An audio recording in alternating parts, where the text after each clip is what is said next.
We like to think that when someone dies, that is the end of their story. They take their secrets to the grave, buried under 6 feet of heavy dirt. We find comfort in the idea that the dead rest in peace. But what happens when the grave refuses to keep those secrets hidden? What happens when the victim is the only witness to their own murder and they find a terrifying way to testify from beyond the veil to ensure justice is served? In the deep, isolated rolling hills of Greenbrier County, West Virginia, back in the late 19th century, a young and vibrant woman named Zona Heister died under deeply mysterious circumstances. Her husband was charming and seemingly devastated. Her death was quickly labeled natural by an inexperienced doctor, and she was buried with suspicious haste in the frozen winter ground. It should have ended right there. Zona should have become just another forgotten name on a weathered tombstone in a rural cemetery. But Zona Heister had a story to tell, a brutal, horrifying story of her final moments on Earth, and she was not going to let a little thing like death stop her from telling it to the one person who would listen. Before we begin, tell me, where are you watching from? Drop it in the comments. Our story centers around a young woman named Elva Zona Heister. In 1896, life in rural West Virginia was incredibly isolating. Communities were small, everyone knew everyone else's business, and outsiders were viewed with a healthy dose of suspicion. Zona was known in her community as a spirited, somewhat headstrong young woman. She had already had one child out of wedlock back in 1895, which in those days was a significant social scandal. Then a drifter rolled into town. His name was Erasmus Stribling Trout Shoe. Everyone just called him Trout. He was a blacksmith by trade, a powerfully built man who was charming, smooth-talking, and seemed to have a way with the ladies. He had a mysterious past that he didn't talk about much, but his charisma was enough to make people overlook the fact that he was a stranger. Trout took an immediate interest in Zona. Despite the stern warnings of Zona's mother, Mary Jane Heister, who instinctively felt there was something dark lurking behind Trout's smiling eyes, Zona fell hard for the blacksmith. Mary Jane later said she felt a deep, inexplicable dread the moment she met him, the kind of mother's intuition that rarely misses the mark. But Zona wouldn't listen. They were married in October of 1896, not long after they met. They moved into a small 2-story house near the local grist mill where Trout worked. For a few months, things seemed relatively quiet on the surface, but the isolation of their home meant that no one really knew what was happening behind closed doors. On January 23, 1897, a bitter winter day, Trout Shoe went to work at the blacksmith shop.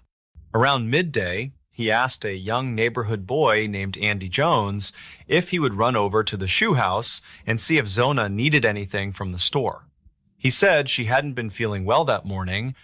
The young boy trudged through the snow to the house. He knocked on the door, but there was no answer. He tried the knob, and it was unlocked. He stepped inside, calling out for Mrs. Shoe. The house was painfully silent. He walked through the front room toward the stairs leading to the second floor.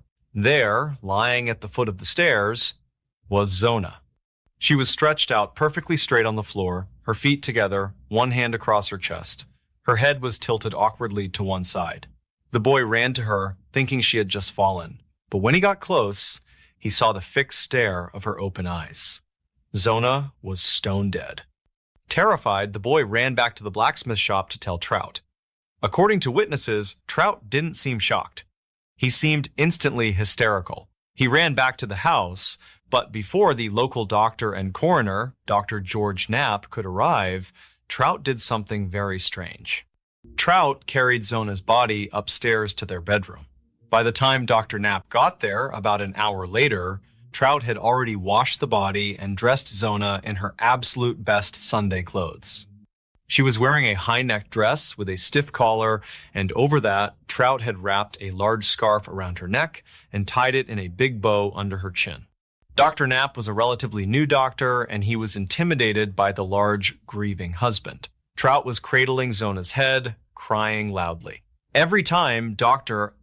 Knapp tried to examine Zona's neck or head to check for injuries from the apparent fall down the stairs, Trout would physically push his hands away. He sobbed that her neck was too sensitive and he couldn't bear for anyone to touch her. Intimidated and not wanting to cause more distress, Dr. Knapp did only a cursory exam of the rest of her body. Finding nothing obvious and taking the husband's word that she had been unwell, Dr. Knapp officially listed the cause of death as an everlasting faint, which was old-time medical speak for a heart attack or sudden cardiac arrest. The funeral took place the very next day. It was rushed, even for those days. Troutshew's behavior during the wake and funeral went from strange to downright bizarre. He was manic. He paced back and forth by the open casket. He wouldn't let anyone get too close to Zona. He had placed a small pillow on one side of her head and a rolled-up cloth on the other, insisting it was to make her rest easier. He kept fussing with that large scarf around her neck, tightening it and adjusting the bow.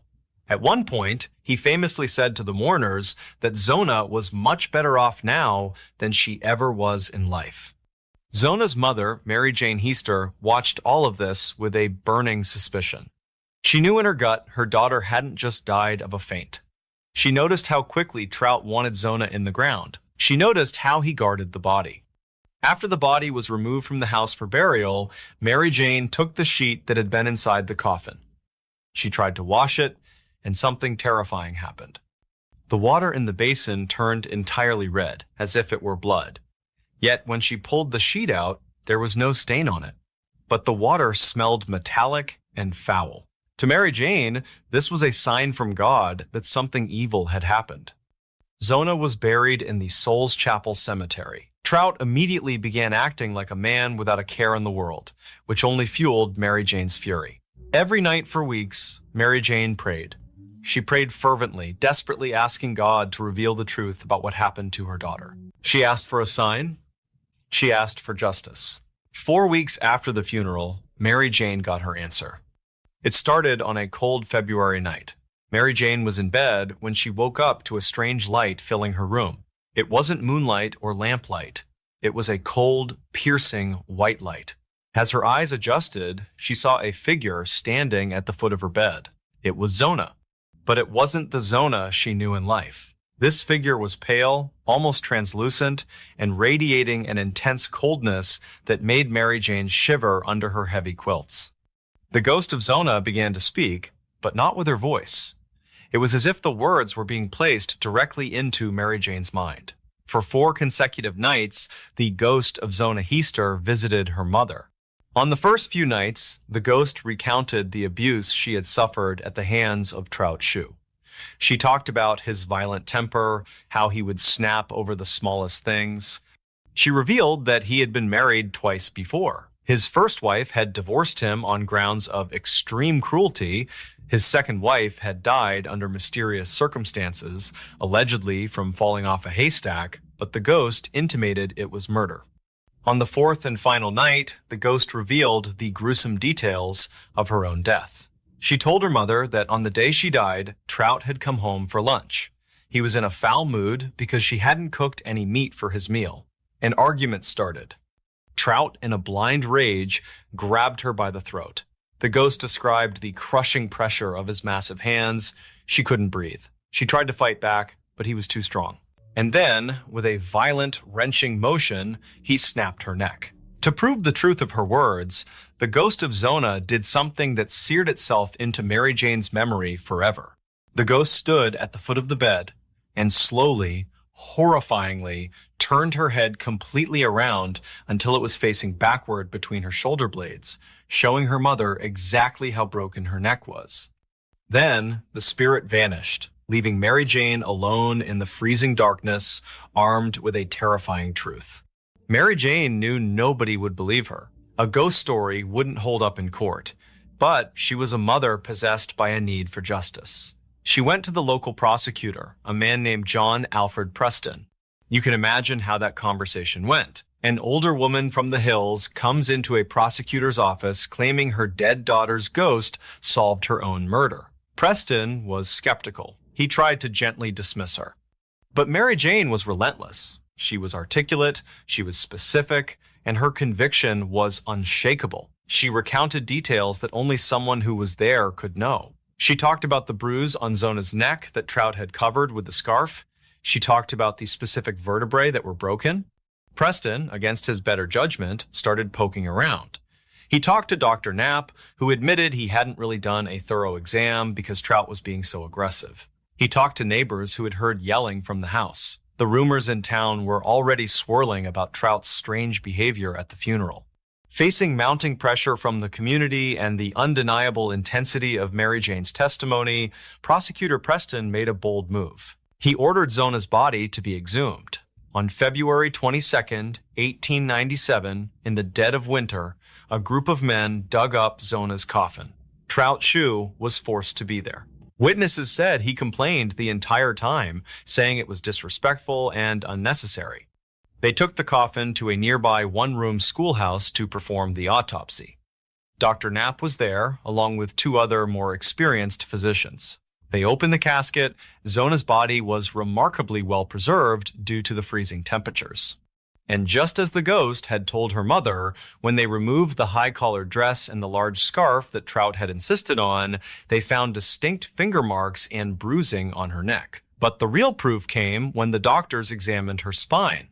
The autopsy report stated that Zona's neck had been broken between the first and second vertebrae. The ligaments were completely torn and the windpipe had been crushed. It was a catastrophic injury. The doctors concluded unanimously that this could not have happened from a simple fall down the stairs. It was a violent, manual strangulation that resulted in a broken neck. The ghost had told the truth. Trout Shue was immediately arrested and charged with murder. The trial took place in late June of 1897, and it was an absolute sensation. People traveled for miles to pack the courthouse. It was the O.J. Simpson trial of the 19th century in West Virginia. The prosecution's case was entirely circumstantial, except for one key witness, Mary Jane Heaster. When she took the stand, the defense attorney tried to tear her apart. He ridiculed her. He asked her if she believed in ghosts, trying to make her look like a hysterical, superstitious backwoods woman. But Mary Jane stood her ground. Her testimony was riveting. She recounted the 4 nights of visitation in unwavering detail. She didn't stumble. She didn't contradict herself. She looked the jury in the eye and told them exactly what her daughter's spirit had told her. The defense attorney made a fatal mistake. He asked her a question meant to trap her. "Mrs. Heaster, are you telling this jury that my client, Mr. Shue, is guilty of murder solely because a ghost told you so?" Mary Jane replied with chilling composure, "I am telling this jury that the doctors found my daughter's neck broken exactly as her spirit told me it was. The ghost told me the truth when the living man told me lies." The jury was out for only a little over an hour. They returned a verdict of guilty. Because the evidence was largely circumstantial and based on ghost testimony, they didn't give him the death penalty. Trout Shue was sentenced to life in prison at the West Virginia State Penitentiary in Moundsville. Trout didn't last long in prison. He died 3 years later, in 1900, during a measles epidemic. He was buried in an unmarked grave in the prison cemetery. Zona Heaster Shue was finally laid to rest in peace. Her tombstone stands today in the Souls Chapel Cemetery, and if you go there, you will see a metal plaque erected by the state of West Virginia. It reads in part, "Interred in nearby cemetery is Zona Heaster Shue." Her death in 1897 was presumed natural until her spirit appeared to her mother to describe how she was killed by her husband Edward. Autopsy on the exhumed body verified the apparition's account. Edward, found guilty of murder, was sentenced to the state prison. It remains the only known case in American legal history where the testimony of a ghost was admitted as evidence in a murder trial and helped secure a conviction. This story serves as a chilling reminder that nothing in this life is truly hidden forever. We may think we can bury our misdeeds in the dark earth, cover them with lies, and move on as if nothing happened. But truth has a powerful way of clawing its way to the surface, sometimes in ways we cannot rationally explain. There is an ultimate accountability that no human being can escape. If justice is not served by the living, sometimes the universe ensures it is served by other means. The truth will always find a light to shine through the deepest darkness. All right, that brings us to the end of that story. However, I have another one lined up that is every bit as gripping as the last, so make sure you stick around until the end. There is a specific kind of darkness that hangs over London when the fog rolls in off the Thames. It is a thick, heavy blanket that muffles sound and distorts light, making the modern city feel like it has slipped back in time. In the northern part of this sprawling metropolis sits a place that seems to have been forgotten by the 20th century. It is a place of crumbling stone and tangled roots, a city of the dead that covers 37 acres of steep hillside.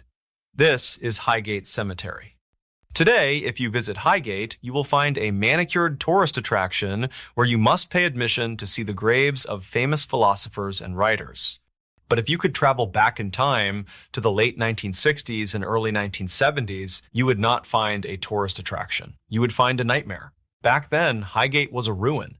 It was a Gothic wilderness where the tombs had been cracked open by tree roots and the vaults had been looted by vandals. It was a place where the sun seemed to struggle to reach the ground.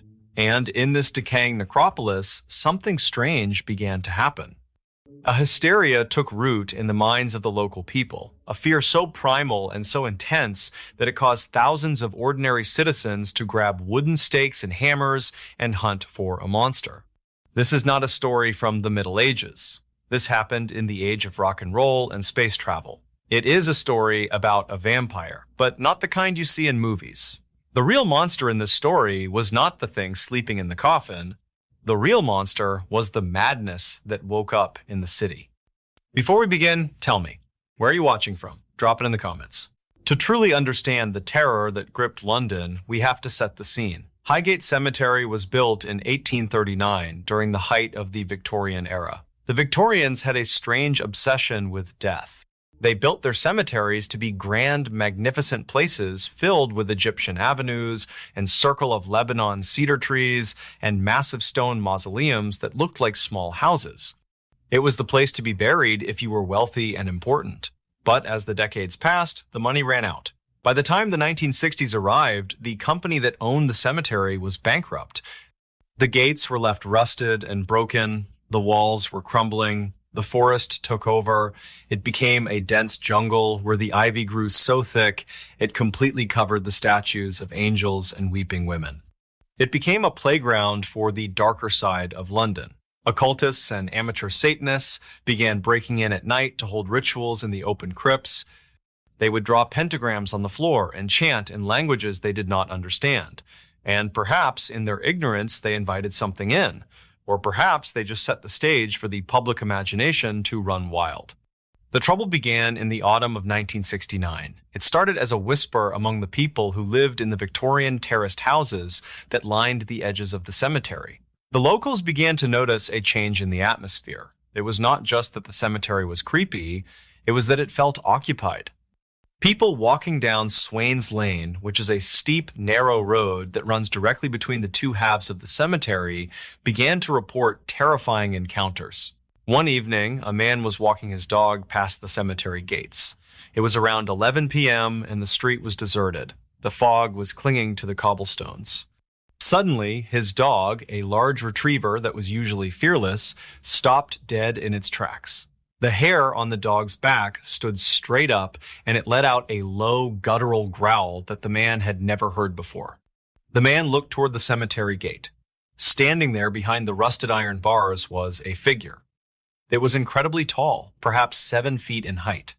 It was dressed in dark clothing that looked like a long cloak, but it was the face that froze the man's blood.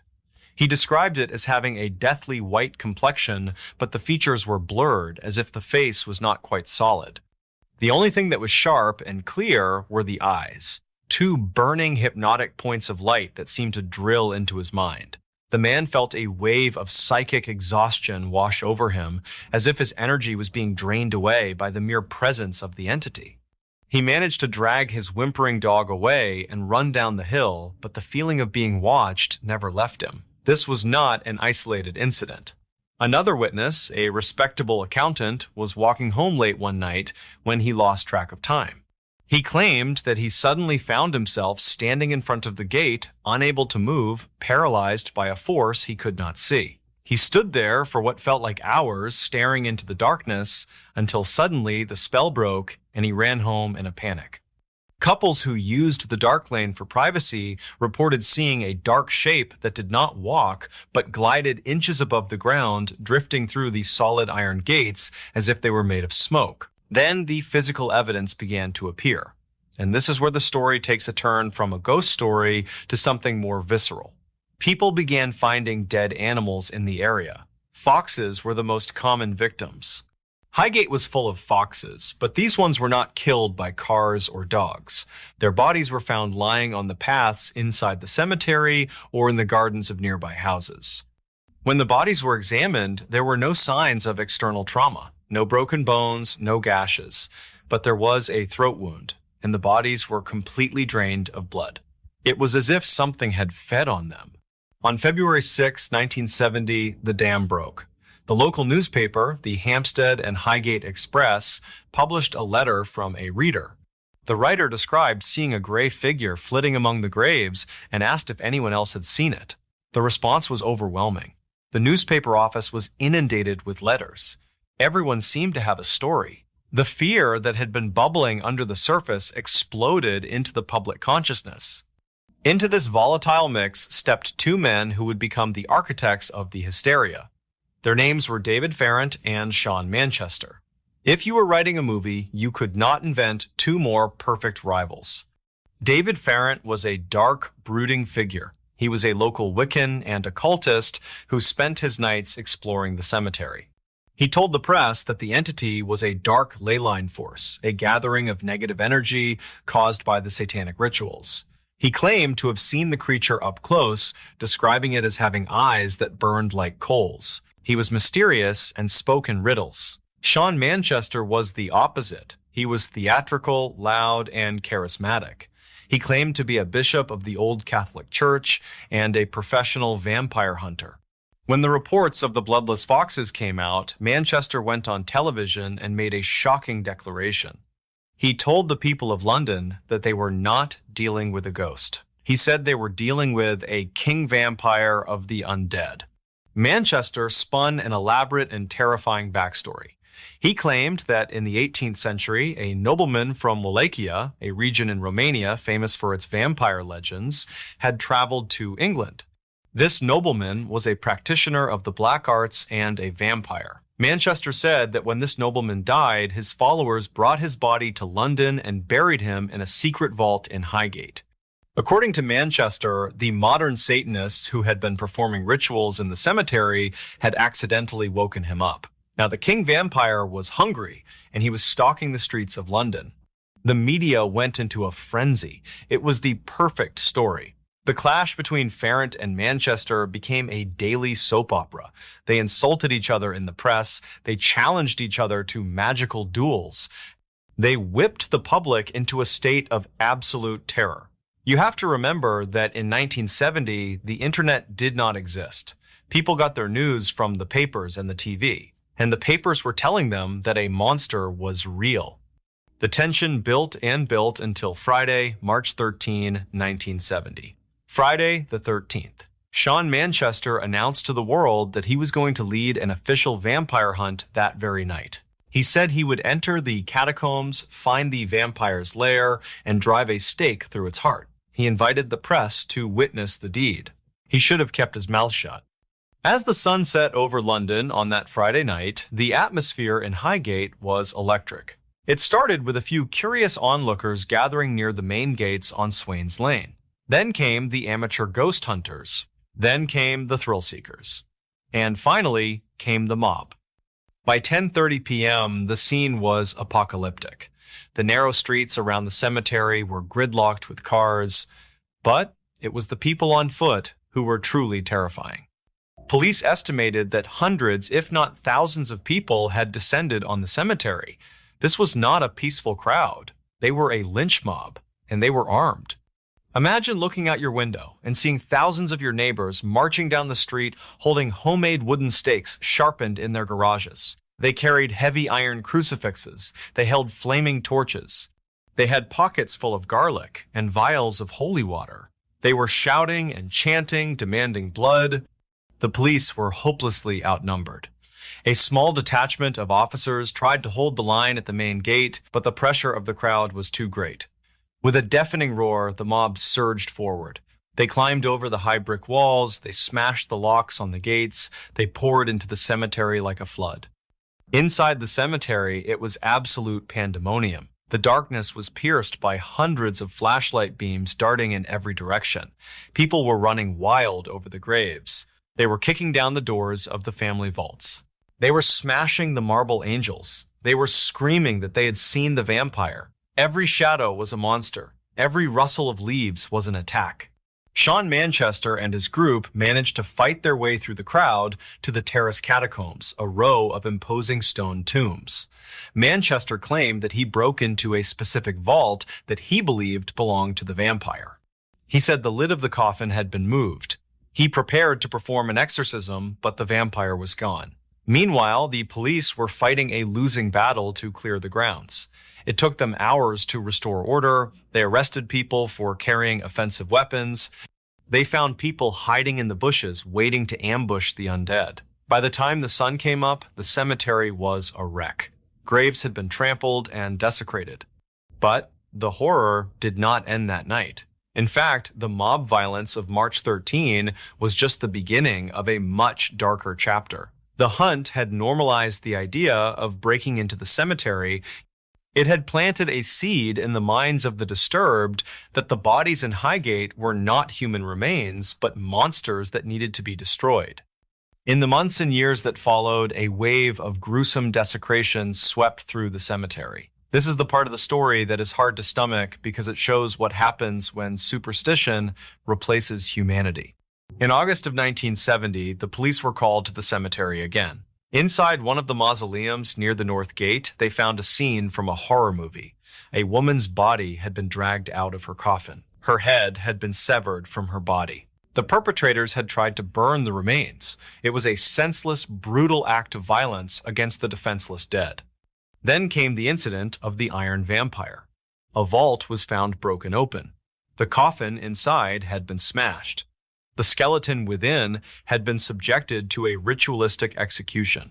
Someone had driven a heavy iron bar through the chest of the corpse, pinning it to the floor of the tomb. They believed they were killing a vampire, but in reality, they were just mutilating the remains of someone's grandfather or grandmother. But the most chilling discovery came 4 years later in 1974. It was a cold, misty morning when a police patrol car was driving through a quiet neighborhood near the cemetery. The officers noticed a car parked strangely on the side of the road. It was unlocked. One of the officers approached the vehicle and shone his flashlight inside. He recoiled in horror. Sitting in the driver's seat was a corpse. It was not a fresh body. It was a cadaver that had been dug up from the cemetery. The skin was gray and leathery. The body had been propped up behind the steering wheel, its hands placed on the wheel as if it were driving, and the head was missing. Someone had gone into the cemetery in the dead of night, opened a grave, dragged the body out, carried it to the street, and staged this macabre scene. Why? Was it a prank? Was it a ritual?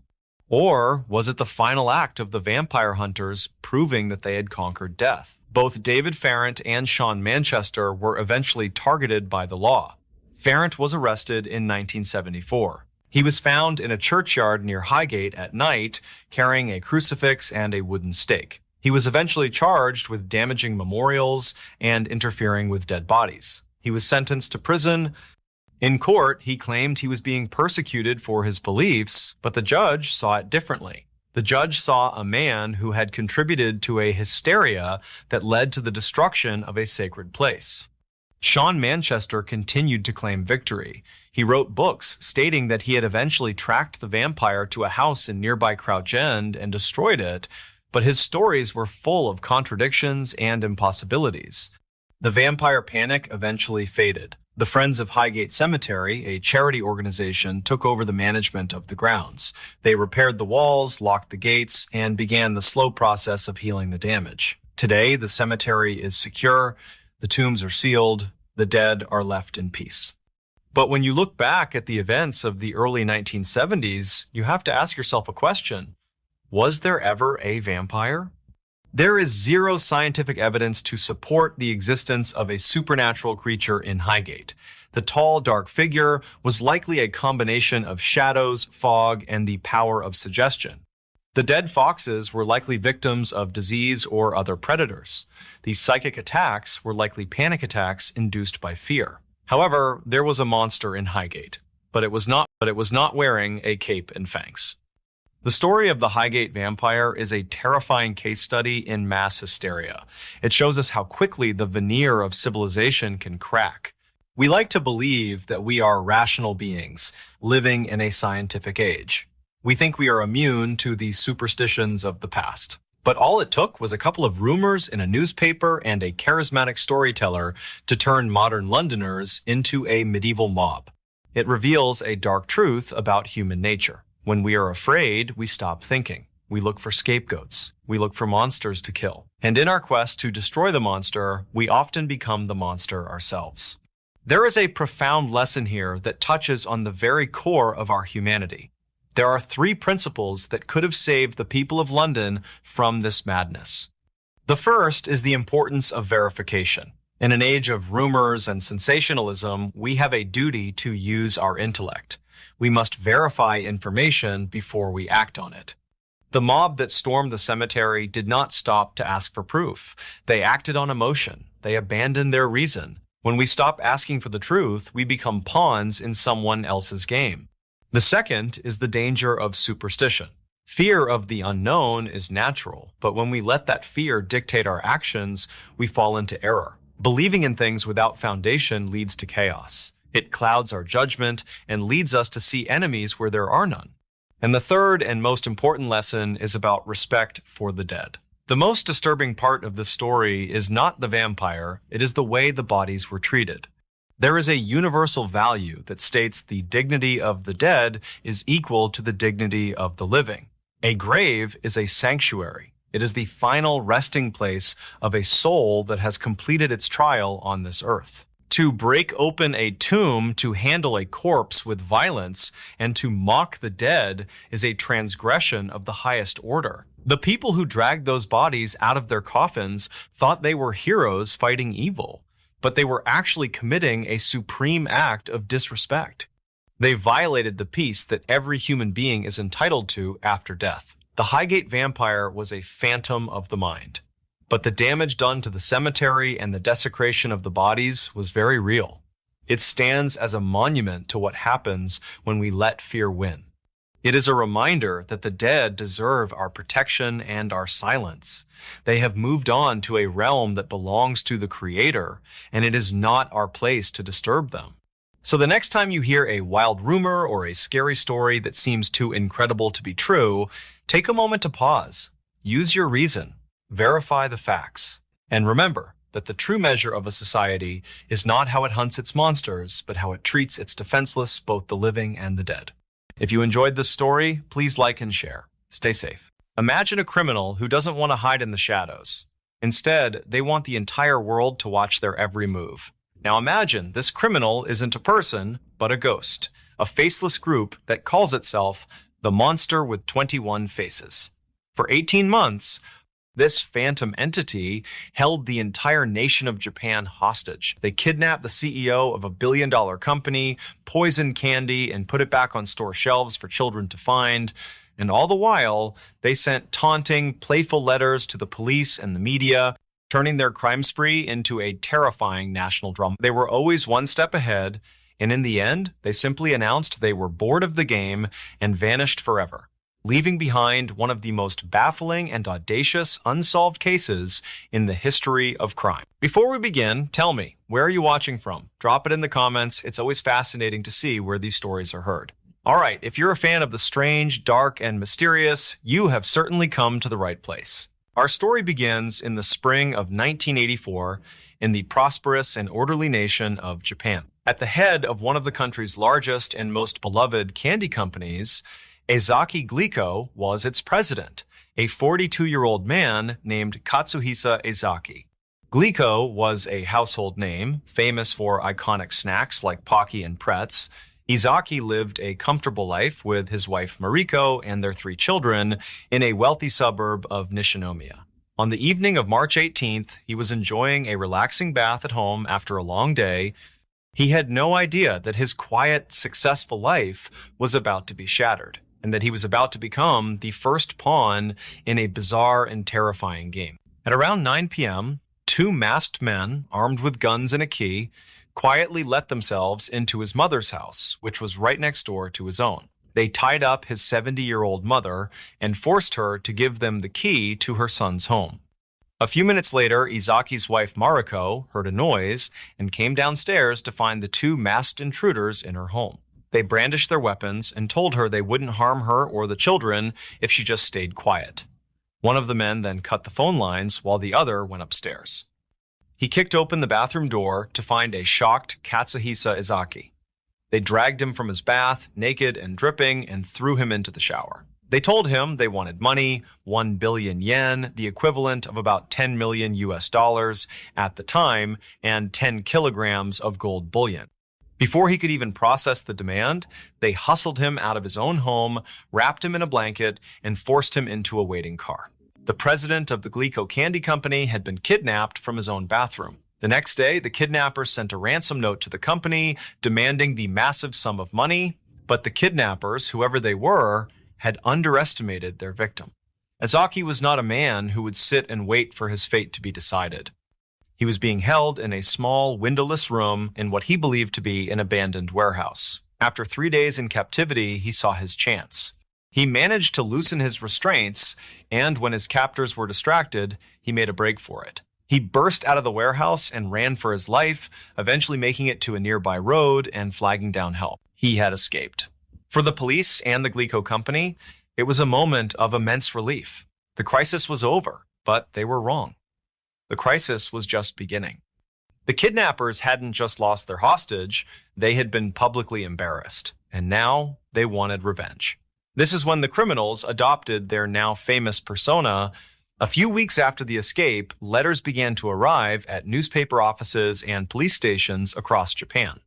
They were from the kidnappers, but they were now writing under a new name, a name taken from a famous series of Japanese detective novels by the author Edogawa Rampo. They called themselves Kaijin Nijuichi Menso, which translates to the monster with 21 faces.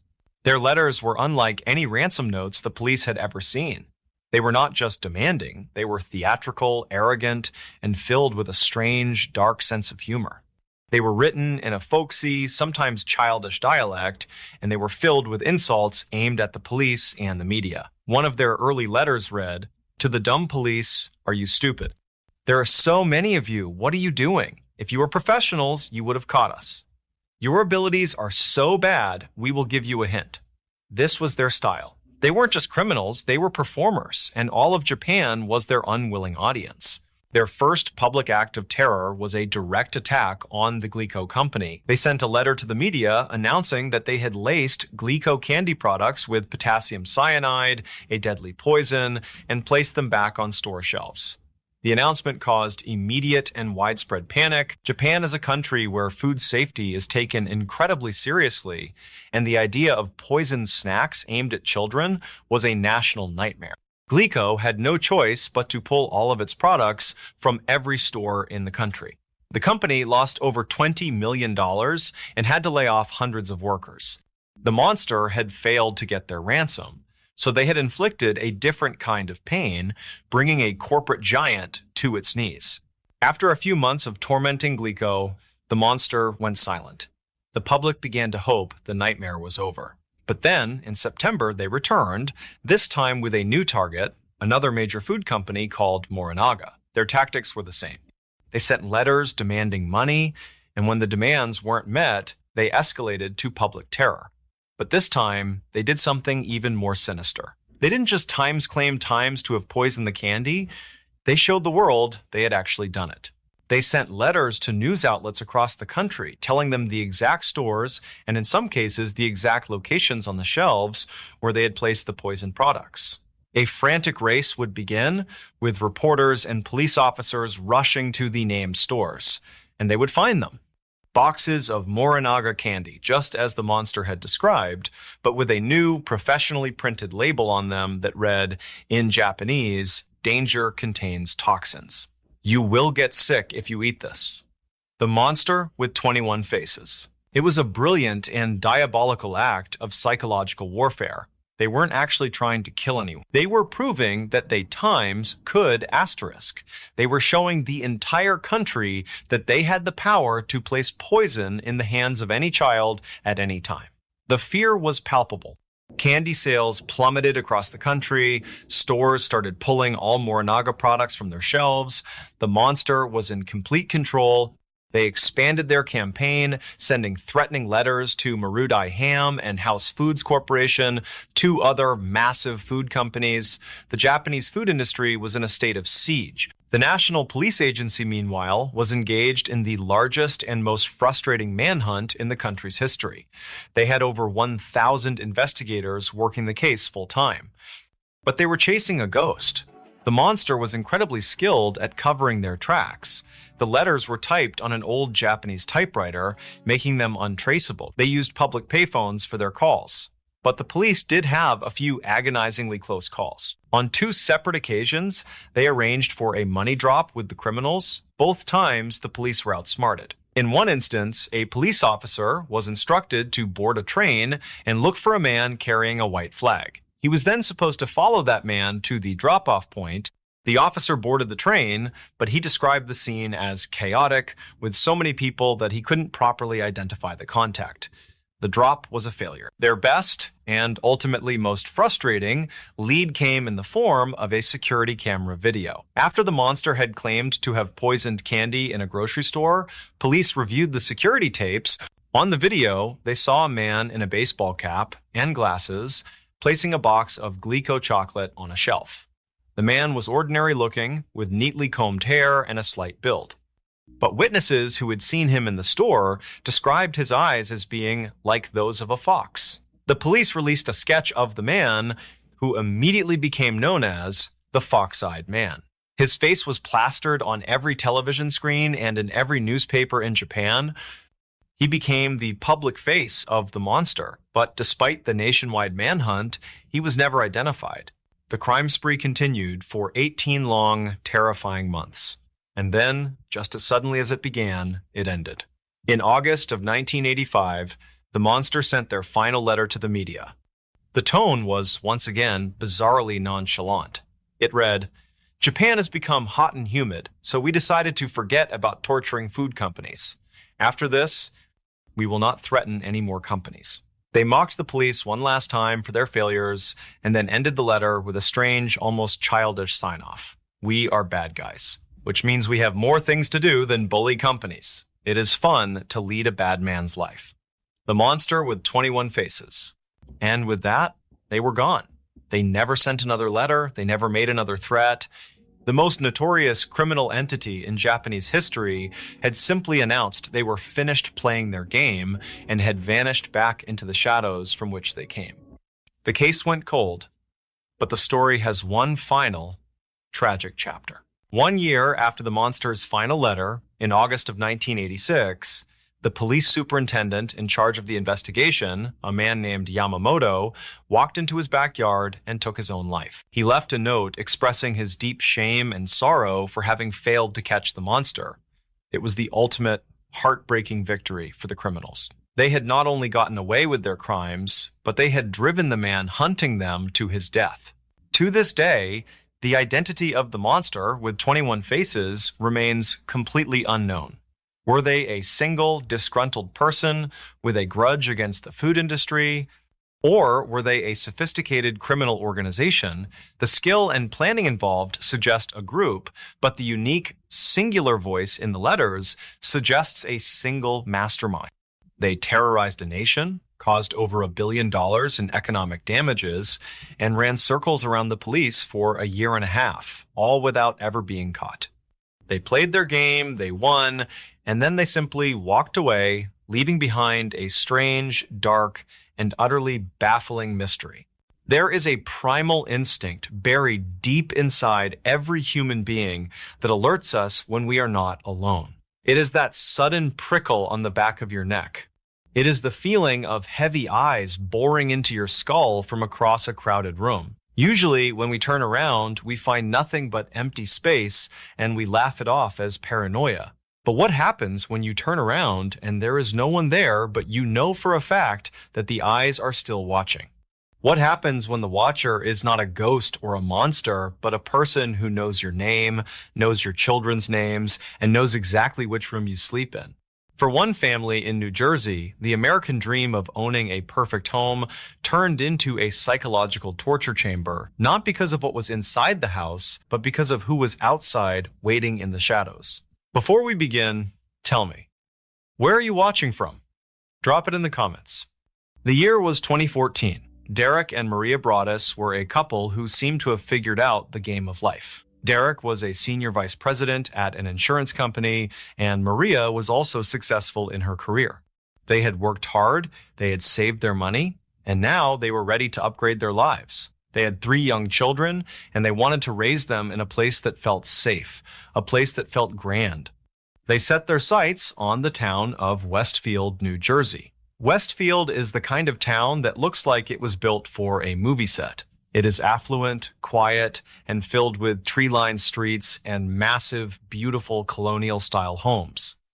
It is the kind of place where people leave their doors unlocked and children ride their bikes until the streetlights come on. In June of 2014, Derek and Maria closed the deal on their dream home. It was located at 657 Boulevard. It was a magnificent 6-bedroom house built in 1905. It cost them nearly $1.4 million. It was the most expensive house on the block, and it was perfect. It had a wide porch, a sprawling lawn, and big windows that let in the sunlight. But almost immediately after they signed the papers, the feeling of perfection began to crack. Derek and Maria decided they were not going to move in right away. They wanted to do some renovations first. They wanted to refinish the hardwood floors, paint the walls, and update the kitchen. So for the first few weeks, the house was empty at night. During the day, contractors would come and go, and Derek would stop by to check on the progress. It was a warm evening in June, just 3 days after closing. Derek was at the house alone. He was checking the mail. The previous owners had already moved out, so the mailbox was mostly empty. But there was one letter inside. It was a thick, white, card-sized envelope. On the front, in clumsy, blocky handwriting, it was addressed simply to the new owner. Derek probably thought it was a welcome note from a neighbor, maybe an invitation to a block party. He stood on the porch, under the soft glow of the setting sun, and tore open the envelope. Inside was a typed note. The letter began cordially enough. It said, "Dearest new neighbor at 657 Boulevard, allow me to welcome you to the neighborhood." But then the tone shifted. It shifted so fast and so violently that Derek felt his stomach drop. The letter continued. "How did you end up here? Did the force within 657 Boulevard call to you? I have been controlling 657 Boulevard for the better part of 2 decades now. The Woods family turned it over to you. It was their time to move on and kindly sell it when I asked. I pass by many times a day. 657 Boulevard is my job, my life, my obsession. And now you are too, Broaddus family." The writer misspelled their name as Broaddus instead of Broaddus, but the message was clear. Then came the part that made Derek freeze. The letter said, "My grandfather watched the house in the 1920s and my father watched in the 1960s. It is now my time. Do you know the history of the house? Do you know what lies within the walls of 657 Boulevard? Why are you here? I will find out." Derek looked around the street. It was twilight. The street was quiet. He saw a few cars parked, a few lights on in the houses nearby. Was someone looking at him right now? The letter went on. It got worse. "I see you have flooded 657 Boulevard with contractors so that you can destroy the house as it was intended to be. Tisk, tisk, tisk. Bad move. You don't want to make 657 Boulevard unhappy." And then the writer turned their attention to the children. "You have children. I have seen them. So many names that I need to recall. I used to be the one who roamed the halls of 657 Boulevard in the 1960s. Will you bring the young blood to play in the basement, or are they too afraid to go down there alone? I would be very afraid if I were them. It is far away from the rest of the house. If you were upstairs, you would never hear them scream." The letter ended with a sign-off that would become legendary in the annals of true crime. "Welcome, my friends. Welcome. Let the party begin. Signed, The Watcher." Derek rushed inside the house. He turned off all the lights. he called the police immediately. When the officers arrived, they read the letter. They were disturbed, but there wasn't much they could do. A letter technically wasn't a physical assault. They told Derek to keep quiet about it to his neighbors, because any one of them could be the culprit. Derek drove back to his old home where Maria and the kids were staying. He showed her the letter. She read it and burst into tears. The safety of their new life had evaporated before it even began. The next day, Derek and Maria went back to the house. They scanned the neighborhood with suspicious eyes. Who could it be? They looked at the house next door. The Langford family lived there. They were an old family in the area. One of the brothers, Michael Langford, was described by neighbors as a bit eccentric. He was known to walk through the neighborhood and sometimes peek into people's yards. Derek wondered if it was him, but without proof, they could do nothing. 2 weeks passed. The renovations continued, but the joy was gone. Derek and Maria were on edge. They stopped bringing the kids to the house. Then, the second letter arrived. If the first letter was an introduction, the second letter was a threat. The watcher had been busy. The watcher had been studying them. The letter read, "Welcome again to your new home at 657 Boulevard. The workers have been busy, and I have been watching you unload carfuls of your personal belongings. The dumpster is a nice touch. Have they found what is in the walls yet? In time they will." Then, the watcher proved just how close they really were. The writer correctly identified the children by their nicknames. "I am pleased to know your names now and the names of the young blood you have brought to me." The writer listed the birth order of the children. Then, the writer referenced specific things the children were doing. "I saw the little girl painting on her easel on the enclosed porch. Is she the artist in the family?" Maria felt sick. She had set up an easel on the porch for her daughter just a few days prior. It was set back from the street. You could not see it unless you were standing very close to the house or looking through a powerful telescope. The letter continued, taunting them. 657 Boulevard is anxious for you to move in. It has been years and years since the young blood ruled the hallways of the house. Have you found all of the secrets it holds? Will the young blood play in the basement, or are they too afraid to go down there alone? I would be very afraid if I were them. It is far away from the rest of the house. If you were upstairs, you would never hear them scream. The writer then made a strange reference to the house itself, treating it like a living, breathing entity. The house is crying from all of the pain it is going through. You have changed it and made it so fancy. You are stealing its history. It cries for the past and what used to be in the time when I roamed its halls. The letter ended with a chilling promise. Who am I? I am the Watcher, and have been in control of 657 Boulevard for the better part of 2 decades now. I pass by many times a day. 657 Boulevard is my job, my life, my obsession. And now, you are too. Derek and Maria were terrified. They stopped the renovations. They hired a private investigator. They hired a former FBI agent. They installed high-tech security cameras everywhere. But the cameras saw nothing. The Watcher was smart. They never came close enough to be caught on tape, or perhaps they knew exactly where the blind spots were. The investigation focused on the neighbors. The police questioned Michael Langford. They questioned everyone on the block, but everyone had an alibi or simply denied it. DNA analysis was done on the saliva from the envelope flap. It determined that the sender was likely female, but there were no matches in the database. The family was stuck in a nightmare. They had a $1.4 million house that they were too afraid to sleep in. They were paying the mortgage, the taxes, and the utilities for a home that was effectively a prison. Weeks turned into months. The story broke in the local news, and then it went national. People from all over the country were talking about the Watcher. Internet sleuths tried to solve the case. Some people accused the Broaddus family of sending the letters to themselves to get out of the sale, which was absurd because they were losing money every single day. Finally, a third letter arrived. This one was angry. The Watcher was impatient. Where have you gone to? 657 Boulevard is missing you. The writer seemed furious that the family had not moved in. I am in charge. I will wait. I will wait for you to move in. Derek and Maria made a heartbreaking decision. They could not move their children into that house. The risk was too high. The thought of putting their young blood in a place where a stalker was obsessed with them was unbearable. They put the house up for sale. But who would buy a house that came with a stalker? The rumors were everywhere. Potential buyers would love the house. But as soon as they heard about the letters, they would run. The value of the property plummeted.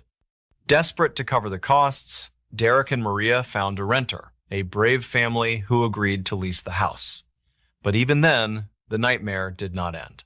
Shortly after the renters moved in, another letter arrived. This one was more violent than the others. 12. Violent winds and bitter cold. To the vile and spiteful Derek III and his W4-inch of a wife, Maria. The writer threatened to physically harm the family. Maybe a car accident, maybe a fire, maybe something as simple as a mild illness that never seems to go away but makes you feel sick day after day after day after day. The renters moved out. The house sat empty again.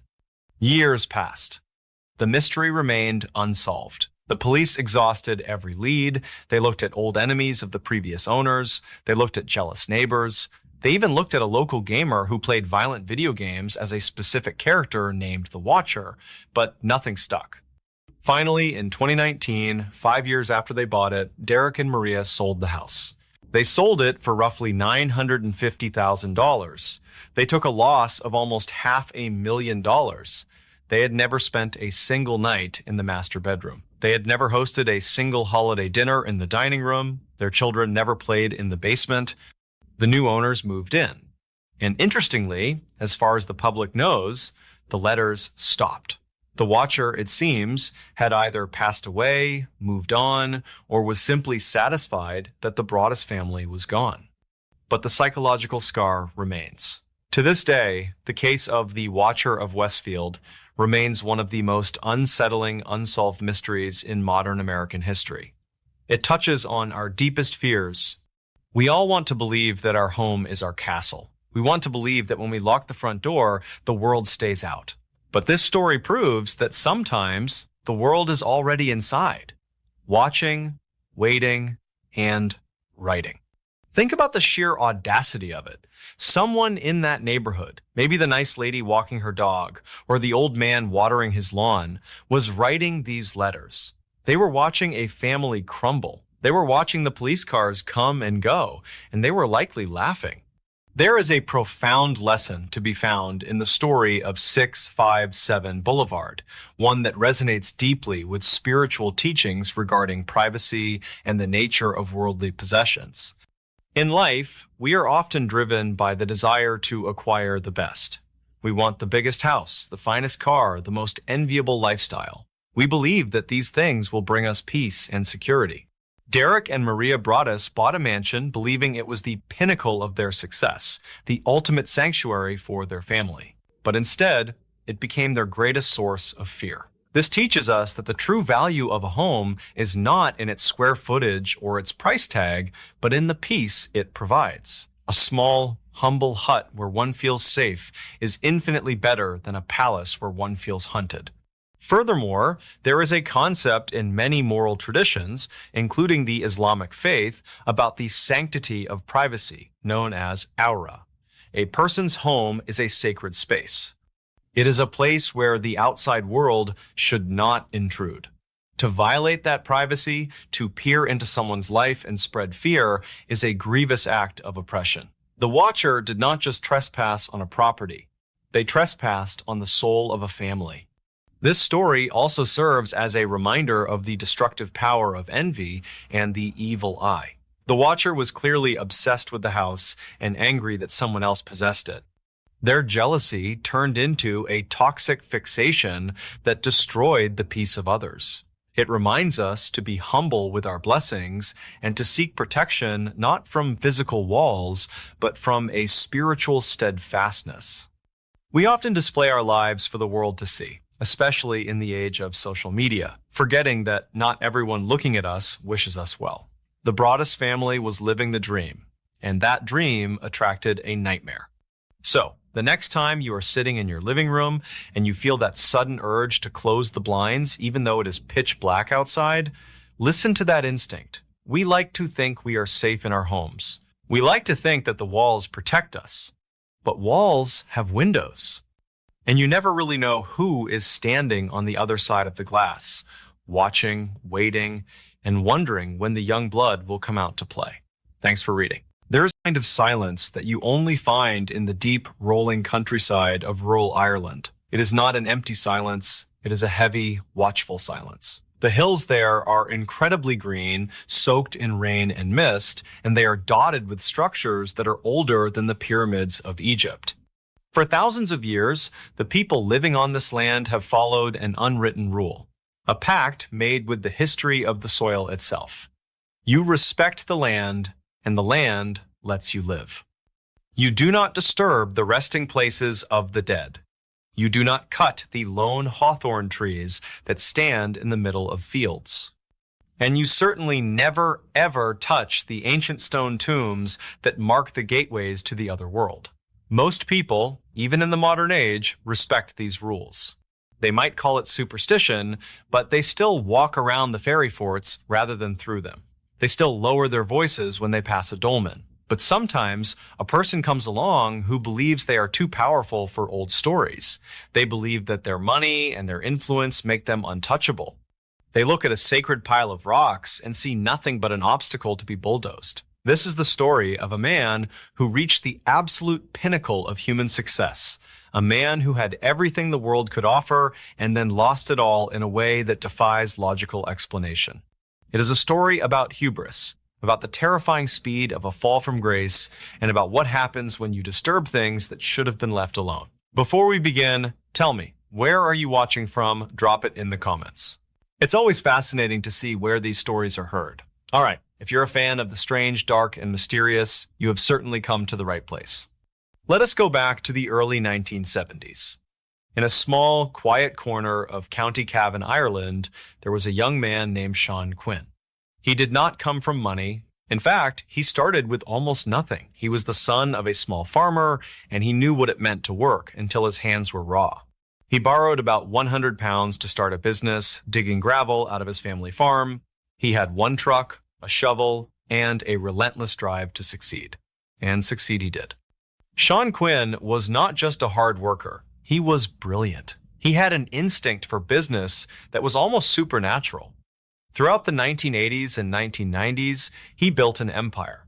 He moved from gravel to cement, then he moved from cement to glass manufacturing, then he moved into insurance. Everything he touched turned to gold. People in Ireland called him the Mighty Quinn. He was the ultimate success story, the local boy who conquered the world. By the year 2008, Sean Quinn was the richest man in Ireland. His personal net worth was estimated to be around $6 billion. To put that in perspective, he had more money than he could ever spend in 100 lifetimes. He owned wind farms, radiators, factories, and plastics companies. He was a billionaire in a country that was experiencing an economic boom. He was treated like royalty. Politicians wanted to be seen with him. Banks were begging to lend him money. He was the king of the border region. And like many kings throughout history, he decided he wanted to build a castle. This castle was not made of stone walls and moats, but of luxury suites, golf courses, and ballrooms. He called it the Sleeve Russell Hotel. It was his pride and joy. He wanted it to be the finest hotel in the entire country, a place where the wealthy and the powerful would come to relax. The construction was massive, the landscaping was meticulous, everything had to be perfect. But there was a problem. On the grounds of the hotel, right where Sean Quinn wanted to build the main access infrastructure, there sat a pile of rocks. Now, to an outsider, or perhaps to an American tourist, these rocks might look like nothing special, just a jumble of gray stones covered in moss and ivy. But these were not just rocks. This was the Aughrim Wedge Tomb. It was a megalithic burial site that dated back to the Bronze Age. We are talking about a structure that was built around 2,000 years before Christ was born. It was 4,000 years old. For 4 millennia, the people of that area had walked past that tomb and left it alone. In Irish folklore, these wedge tombs are not just graves. They are considered the dwelling places of the As Sea, or the good people. We know them as fairies, but in Irish mythology, fairies are not cute little winged creatures like Tinkerbell. They are powerful, ancient, and often vengeful spirits who guard the land. The belief is absolute. If you disturb a fairy fort or a tomb, you invite a curse upon yourself and your family. It is said that you will lose your wealth, your health, and your peace of mind. When the architects and engineers were laying out the plans for the Sleeve Russell Hotel, they saw the tomb. They knew what it was. Local historians and archaeologists contacted the Quinn group. They were respectful, but they were firm. They advised the billionaire to change his plans. They said he should move the road. They said he should redesign the entrance. They told him, in no uncertain terms, that the tomb should remain exactly where it had stood for 4,000 years. They warned that moving it would be a destruction of heritage and, for those who believed, a temptation of fate. But Sean Quinn was a man who had moved mountains to get where he was. He had blasted through rock to mine cement. He had crushed obstacles his entire life. He looked at this ancient burial site, and he did not see a sacred gateway. He saw a pile of rocks that was in his way. He saw an imperfection in his architectural vision. He was a man of logic, a man of modern industry. He did not believe in fairies. He did not believe in curses. He believed in engineering and profit. So, in the early 1990s, Sean Quinn gave the order. He did not just pave over it. He had the tomb excavated. The stones were dug up, one by one. The resting place of the ancients was dismantled. He did not destroy the stones, however. In a move that perhaps he thought was respectful, but many locals saw as even more insulting, he had the tomb moved. He relocated the ancient stones to a different spot on the hotel grounds, arranging them neatly as a garden feature. It was reduced to a decoration, a tourist attraction. The hotel opened, and it was a massive success. It was beautiful. People flocked to it. For a long time, it seemed like the warnings were just nonsense. Sean Quinn continued to get richer. His empire expanded into Europe and beyond. He was on top of the world. He had challenged the ancient laws of the land, and he had won. Or so he thought. But the thing about curses, if you believe in them, is that they do not always strike immediately like a lightning bolt. Sometimes they are a slow poison. They wait until you are at your absolute highest point so that the fall is that much more devastating. The year 2008 arrived. Sean Quinn was worth $6 billion. But he had made a gamble, a very dangerous financial gamble. He had been secretly buying shares in a bank called Anglo-Irish Bank. He was not just buying normal shares. He was using a complex financial instrument called contracts for difference. Basically, he was betting huge amounts of money that the stock price of the bank would keep going up. He was so confident, he felt he could not lose. He eventually owned a massive percentage of the bank, but no one knew the full extent of his exposure. Then, the global financial crisis hit. The markets began to wobble. The stock price of Anglo-Irish Bank started to dip, then it started to slide, then it started to crash. In the old stories, when the fairies strike, they take away the abundance of the farm. The milk turns sour, the cattle die, the crops wither. In the modern world, the destruction looked like margin calls.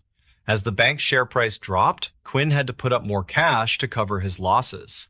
He poured millions, then billions of his family's wealth into the bank to try and save his investment. It was like throwing gold into a black hole. The money just vanished.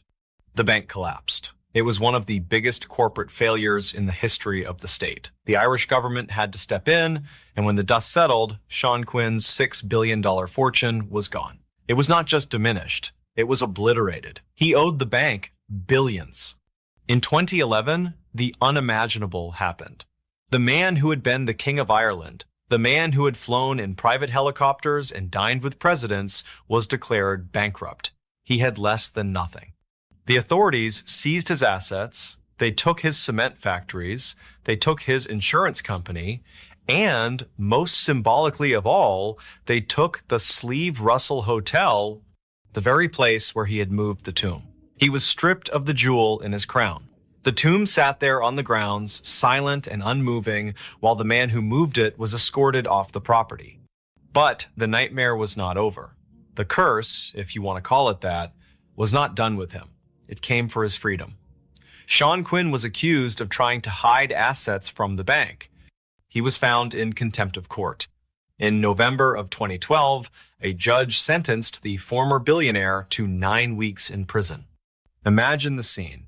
A man who was once the wealthiest figure in the land, sitting in a small, cold prison cell. He had lost his reputation, he had lost his business, he had humiliated his family. His son was also sent to prison for contempt of court. His nephew was involved in the legal battles as well. The destruction was total. It was comprehensive. Every single pillar of his life had crumbled. And then, the story took a turn that was darker than any financial spreadsheet. It turned violent. As the banks took over the Quinn empire, tensions in the local community rose. There were people who were loyal to Quinn, people who felt he had been treated unfairly by the system, but there were also dark elements at play. In September of 2019, a man named Kevin Lunny, who was a senior executive running the companies that used to belong to Quinn, was driving home from work. It was around 6:40 p.m. He was close to his house. Suddenly, another car rammed into him. Masked men jumped out, they smashed his windows, dragged him out of his vehicle, and threw him into the trunk of their car. They drove him to a horse box across the border. For 2.5 hours, they tortured him. This was not just a beating. This was a ritualistic level of violence. They broke his leg with a wooden bat. They sliced his face with a knife. They poured bleach over him to destroy DNA evidence. And in a chilling detail that sounds like something from a horror movie, they used a knife to carve the letters QIG into his chest. They dumped him on the side of a road in the middle of the night, bleeding and broken. He survived, but the message was clear. The collapse of the Quinn empire had unleashed a darkness that was poisoning the entire community. Sean Quinn himself appeared on television and condemned the attack. He said he had nothing to do with it, and there is no evidence to suggest he did. But the locals looked at the chaos, the violence, the bankruptcy, and the ruin, and they looked back at the Sleeve Russell Hotel. They remembered the tomb. They remembered the warning. You do not touch the dwelling places of the ancient ones. You do not place your own ambition above the history of the land. Today, Sean Quinn lives a relatively quiet life. He is still a well-known figure, but his empire is gone. The Sleeve Russell Hotel is owned by someone else, but the Aughrim Wedge tomb is still there. It sits on the grounds, a pile of gray stones that looks exactly as it did 4,000 years ago, minus the location change. It has outlasted the Bronze Age chieftains. It has outlasted the High Kings of Ireland. And it outlasted the $6 billion fortune of Sean Quinn. There is a profound lesson to be found in the ruins of this modern empire, a lesson that resonates with spiritual wisdom. In life, there is a boundary between human ambition and the unseen forces that govern reality. We often walk through the world with a sense of ownership, believing that because we have money or technology or power, we are the masters of the earth. We believe we can reshape the world to fit our desires, ignoring the traditions and the sanctity of what was there before us. But true wisdom lies in humility.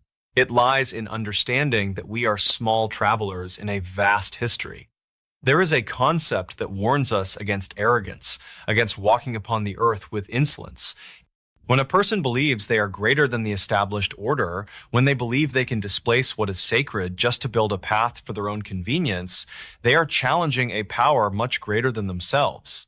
The downfall of the arrogant is often swift and absolute, serving as a reminder that we do not own the earth. We are merely guests upon it. The wealth we accumulate is fragile. It is like a spider's web, easily swept away by the winds of destiny. The only thing that truly lasts is the respect we show to the creation and the humility with which we walk through our lives. We must lower our heads in the face of history and mystery, for when we raise our heads too high in pride, we are often forced to bow them in shame. So, the next time you are walking through the countryside, whether it is in Ireland or anywhere else, and you see a strange pile of rocks or a lonely tree standing in a field, or an old ruin that looks forgotten, Do not just see it as an obstacle. Do not see it as something to be moved or bought. Show it some respect. Walk around it. Leave it be. Because you never know who or what might be watching. And you never know what the price might be for disturbing the peace of the past. All right, that brings us to the end of that story. However, I have another one lined up that is every bit as gripping as the last, so make sure you stick around until the end. There's a unique and profound kind of loneliness that can only be found in a city of millions. It's the paradox of being constantly surrounded by humanity, yet feeling completely, utterly disconnected. You see lives being lived through apartment windows, you hear the muffled sounds of conversations you're not a part of, and you exist as a ghost in the periphery of 1,000 strangers' stories. In those first few weeks in a new place, any small, genuine sign of life, any perceived connection, can feel like a lifeline in a vast, indifferent ocean. But sometimes, the sounds that drift through the walls are not a comfort. They're a confirmation that you are more alone than you could ever possibly imagine, and that even the dead are closer to their home than you are. Before we begin, tell me, where are you listening from, and what time is it there? Clara had just moved into the Ainsworth Arms, a pre-war apartment building in a city where she knew not a single soul. She was a graphic designer, having accepted a promising job offer that required her to relocate halfway across the country, leaving behind the comfortable familiarity of her old life. While the days were a whirlwind of new colleagues and challenging projects, the evenings were when the crushing weight of her decision would settle in. Her apartment, 4A, was filled with a chaotic landscape of unpacked boxes and the sterile chemical smell of fresh paint. Its high ceilings seemed to mock her few belongings, making everything look small and lost.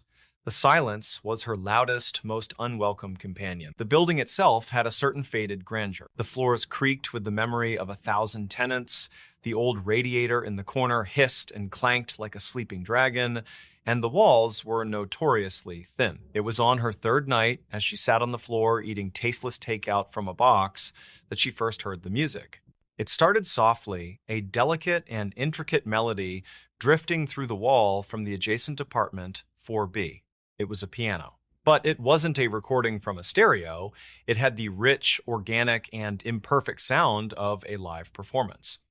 The melody was breathtakingly beautiful, but it was steeped in a deep, unshakable melancholy. It wasn't just sad. It was a complex tapestry of longing, of a beauty tinged with an irreversible loss. Clara sat perfectly still, her fork hovering in the air, just listening. In the midst of her own profound loneliness, the music didn't feel intrusive. It felt like a shared solitude, a sign that she had a thoughtful, soulful neighbor. In that moment, it was the most profound comfort she had ever known. The music became a nightly ritual, a strange and anonymous connection she began to rely on. Every evening, almost precisely at 9 p.m., the soft, sad notes would begin to float through the wall. The unseen pianist would play for about an hour, always the same series of beautiful, somber compositions, and then would fall silent. Clara never heard anything else from that apartment. No television, no coughing, no footsteps, no voices, just the piano. She started to look forward to it, timing her own evening routine around the performance. It was during that hour that her vast, empty apartment finally started to feel like a home. She would close her eyes and imagine the person playing perhaps an elderly, gentle artist who had lived a long and storied life. After 2 weeks of this nightly recital, her curiosity became unbearable. She had to meet the person who could play with such raw emotion. One afternoon, she wrote a simple, heartfelt note. "I just wanted to say, your piano playing is absolutely beautiful. It's the highlight of my evening. Thank you." Clara from 4A and taped it to the dark, varnished wood of the door to apartment 4B. The next day, the note was still there, untouched. The day after that, it was gone. But she found it, slid under her own door, still folded, unread. Confused, she tried knocking on the door to 4B a few times over the next couple of days. The silence on the other side was a dead, final silence. Yet, every night, like clockwork, the beautiful, heartbreaking music would play. One Saturday, as she was leaving her apartment, she saw the building's superintendent, a friendly older man named Mr. Henderson, meticulously polishing the brass on the mailboxes in the lobby. This was her chance. She struck up a conversation about the building's history, and after a few minutes of pleasant small talk, she casually brought it up.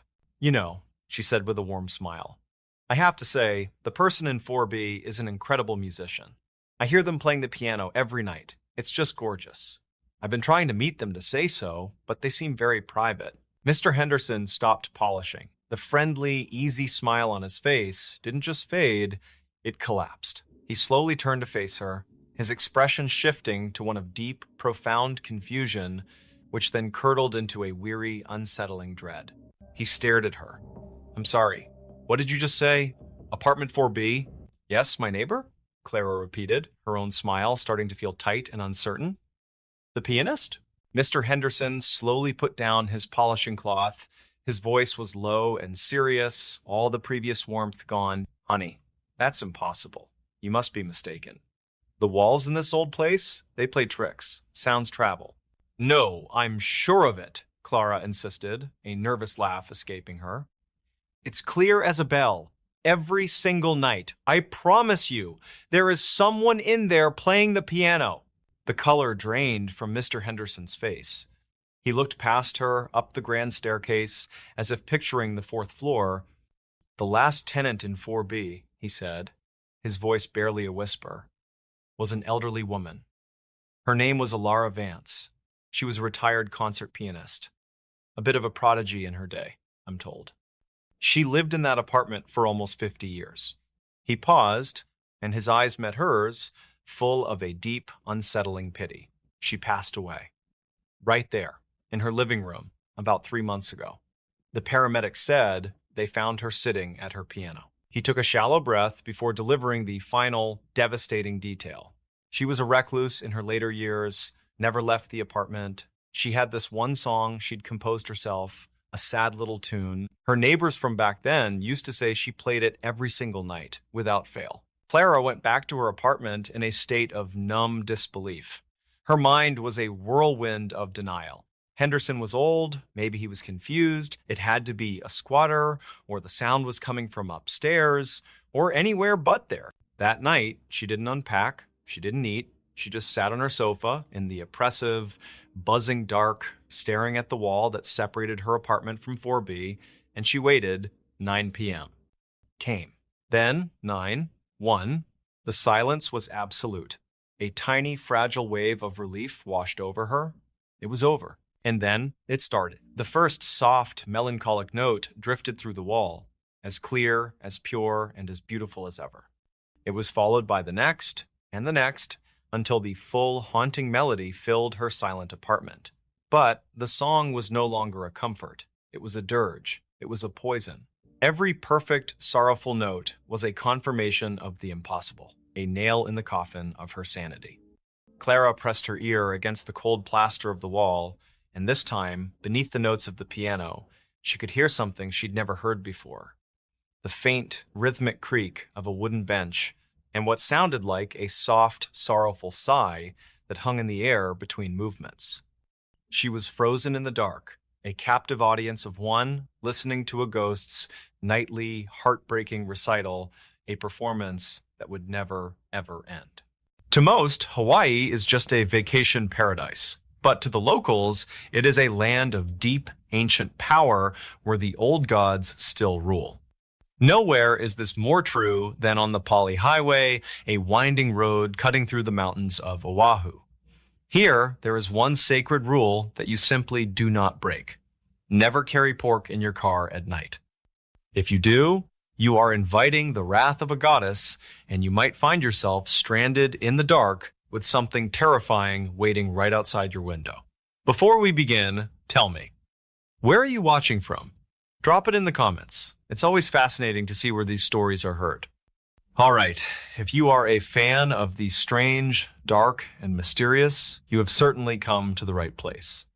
Our story takes place in the summer of 2014. It centers on a man named Daniel Kealoha. Daniel was 28 years old, born and raised on the mainland in California. He had moved to Oahu 2 years prior to take a job as a sous chef at a high-end restaurant in Waikiki. Daniel was a modern man. He loved science, he loved logic, and he loved efficiency. He respected the local culture of Hawaii, but he viewed the legends and the superstitions as just that, stories.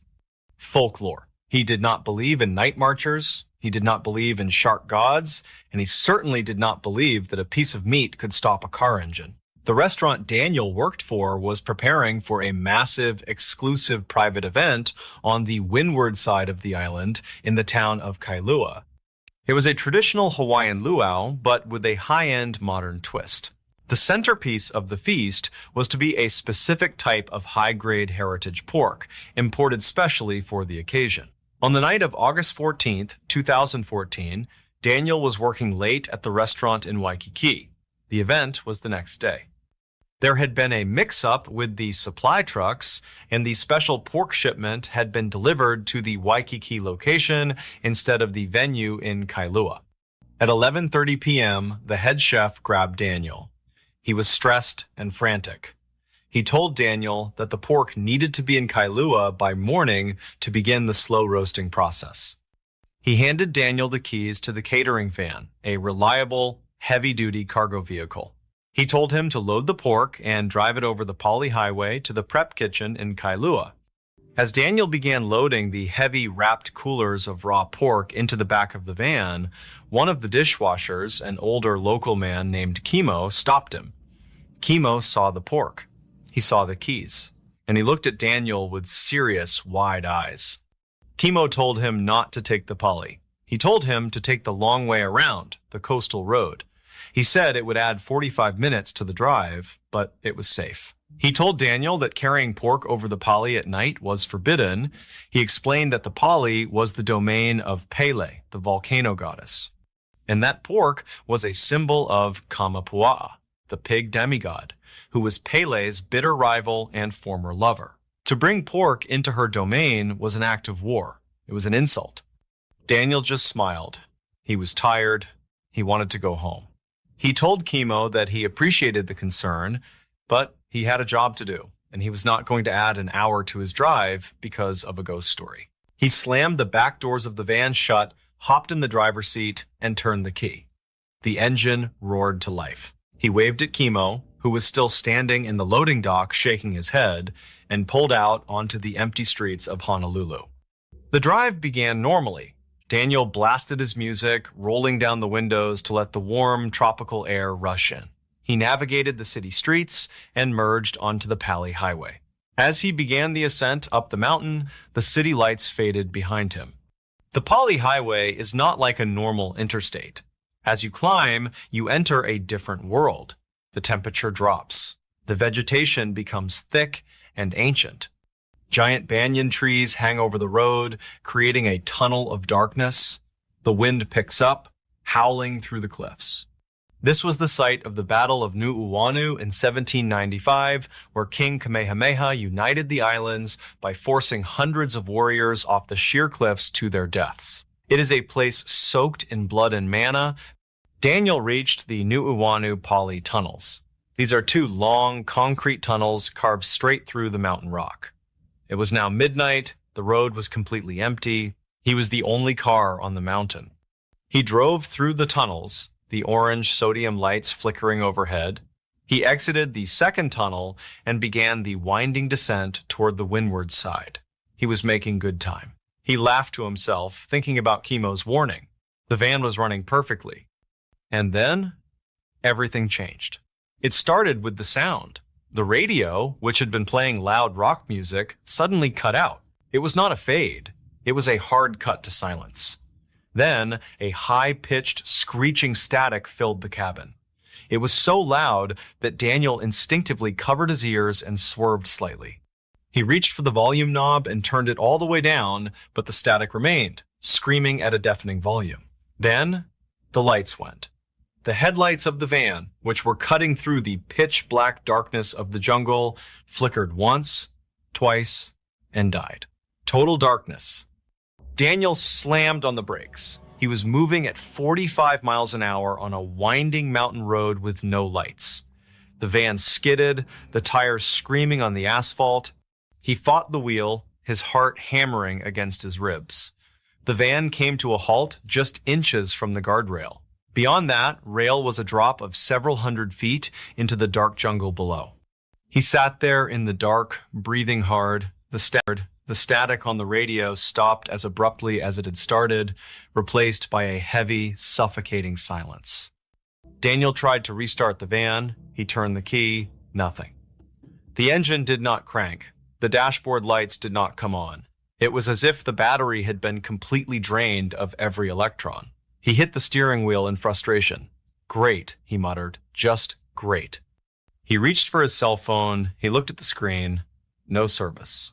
This was strange, because the Poly Highway usually had decent coverage, but his phone showed a circle with a line through it. He was stranded, alone, in the middle of the night on the most haunted road in Hawaii. He decided he had to check the engine. Maybe a battery cable had come loose. He grabbed a flashlight from the glove compartment, opened the driver's side door, and stepped out. The air outside was different. It was cold, unnaturally cold for a Hawaiian summer night, and it smelled distinct. It did not smell like exhaust or jungle rot. It smelled like sulfur, like a match that had just been struck. And underneath the sulfur, there was the faint, sweet scent of flowers, gardenias. Daniel walked to the front of the van. He popped the hood. He shined his flashlight on the engine block. Everything looked perfect. The battery cables were tight. The belts were intact.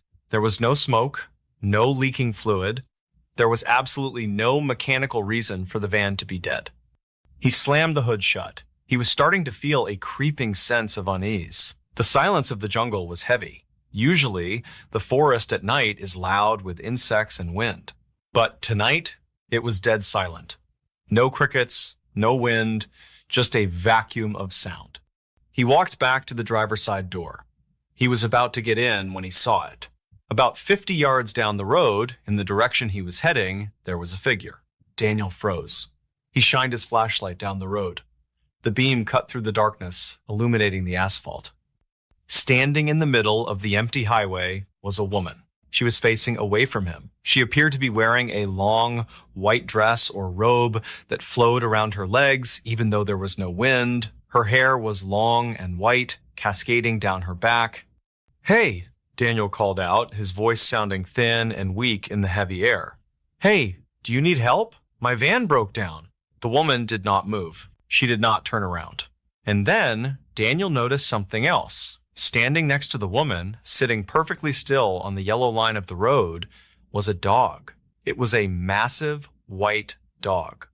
It was staring directly at Daniel.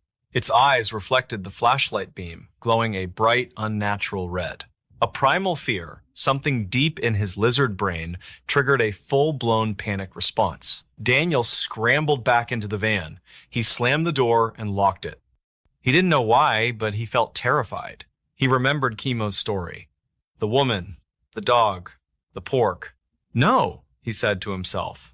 "That's stupid. It's just a local lady walking her dog. At midnight. On a highway." He tried the key again. Click, click, click. Nothing. He looked out the windshield. The woman and the dog were gone. He let out a breath. Maybe he had hallucinated. Maybe it was a trick of the light. He closed his eyes, leaning his head back against the headrest. He just needed to wait for a passing car. Someone would come by eventually. Tap, tap, tap.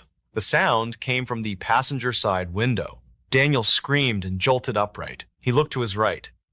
Standing directly outside the passenger window was the old woman. She was no longer 50 yards away. She was inches from him. Her face was pressed close to the glass. It was a face of impossible age, a map of deep, ancient wrinkles. Her eyes were not white or milky. They were sharp, dark, and burning with a terrifying intelligence. She was not looking at Daniel. She was looking into the back of the van. She was looking directly at the coolers. Daniel felt a coldness wash over him that had nothing to do with the air conditioning. He could not move. He could not look away. The woman slowly raised a hand. Her fingers were long and gnarled. She pointed a single finger at the back of the van, then she pointed at the door. She did not speak, but Daniel heard a voice in his head. It was not a sound, it was a thought that was forced into his mind. It was a command. Get it out. Daniel knew. In that moment, all his skepticism, all his logic, all his science vanished. He knew exactly what was happening. He knew who she was, and he knew what she wanted. He was shaking so hard his teeth were chattering. He unbuckled his seatbelt. He scrambled over the center console into the back of the van. He moved with the frantic, clumsy energy of pure terror. He grabbed the first cooler. It was heavy, filled with 20 pounds of expensive heritage pork. He dragged it to the side door of the van. He looked out the window. The old woman was gone. But the white dog was sitting right outside the door, watching him, waiting. Daniel unlocked the side door. He threw it open. The smell of sulfur was overpowering now, choking him. He grabbed the cooler. He didn't care about his job. He didn't care about the restaurant. He didn't care about the thousands of dollars of meat. He shoved the cooler out of the van onto the side of the road. The lid popped open, spilling the raw meat onto the asphalt. He went back for the second cooler. He threw it out. He went back for the third. He threw it out. He emptied the entire van. Every single scrap of pork was now lying on the side of the poly highway. He slammed the side door shut. He scrambled back into the driver's seat. He was sweating profusely, his heart racing at a dangerous speed. He looked out the windshield. The road was empty. The dog was gone. The meat lay in a pile on the shoulder. Daniel put his hand on the key.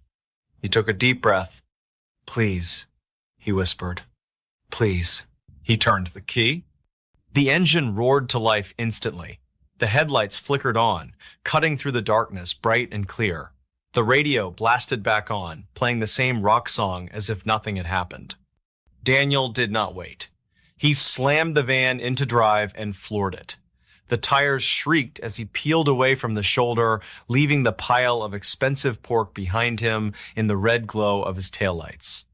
He drove like a madman. He did not look in his rearview mirror. He did not slow down until he was off the mountain and in the well-lit streets of Kailua. He pulled into the parking lot of the prep kitchen. He turned off the van and just sat there, shaking, for 20 minutes. He was safe.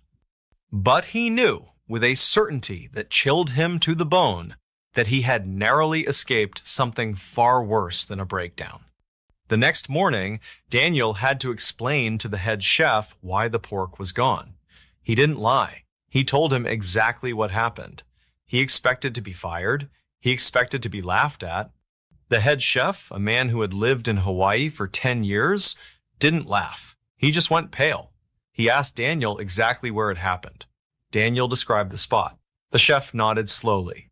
"You are lucky," he said quietly. "You are very lucky she let you leave." Daniel was not fired. The restaurant wrote off the loss as spoilage. But Daniel was changed. He continued to work as a chef, but he made a new rule for himself, a rule he followed religiously for the rest of his time in Hawaii. Whenever he had to transport pork, he took the long way. He took the coastal road. He drove the extra 45 minutes. He never, ever drove the poly highway with pork in his car again.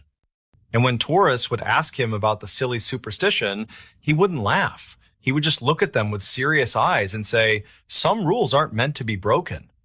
And it serves as a powerful reminder for all of us. We live in a world that we think we understand.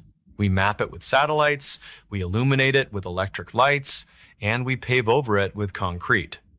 We believe that we have tamed the earth. But there are forces that are older than our maps and stronger than our concrete. There is a wisdom in respecting the beliefs and the customs of the places we visit, even if they don't make sense to our logical minds. Because when you enter a place with deep history, you are a guest in a house that is not your own. And just like in any house, there are rules. And sometimes the penalty for breaking those rules is not a fine or a ticket. Sometimes the penalty is finding yourself alone in the dark, facing something that demands a payment you might not be ready to make. So, the next time you are traveling and a local tells you not to do something, listen to them, because they might just be saving you from a very long, very dark walk home. Thanks for watching.